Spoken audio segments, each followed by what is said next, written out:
He says the problem with teachers is what's a kid going to learn from someone who decided that his best option in life was to become a teacher. He reminds the other dinner guests that, you know, it's true what they say about teachers. Those who can, do. And those who can't, teach. I decided to bite my tongue instead of his. And resist the urge to remind the other dinner guests that it's also true what they say about lawyers, because we're eating after all. And this is supposed to be polite conversation. I mean, you're a teacher, Taylor. Come on, be honest. What do you make? And I wish you hadn't done that. Asked me to be honest. Because you see, I have this little policy in my classroom about honesty and ass-kicking, which is, if you ask for it, then I have to let you have it. You want to know what I make?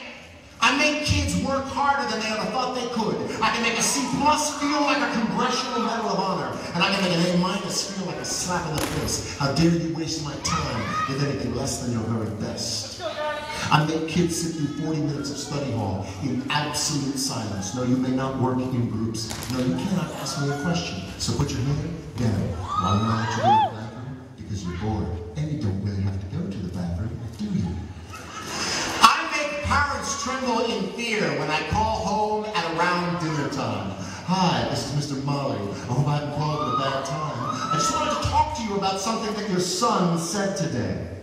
To the biggest bully in the class, he said, "Leave that kid alone. I still cry sometimes, don't you?" And it was the noblest act of courage that I have ever seen. I make parents see their children for who they are and who they can be. You want to know what I make? I make kids wonder. I make them question. I make them criticize. I make them apologize and mean it. I make them write, and then I make them read. I make them spell. Definitely beautiful, definitely beautiful, definitely beautiful, definitely beautiful, until they will never misspell either one of those words again. I make them show all their work in math class and then hide it on their final drafts in English. I make them realize that if you've got this, then you follow this. And if somebody ever tries to judge you based on what you make, you give them this. Here, let me break it down for you so you know what I say is true. I make a difference. Now, what about you?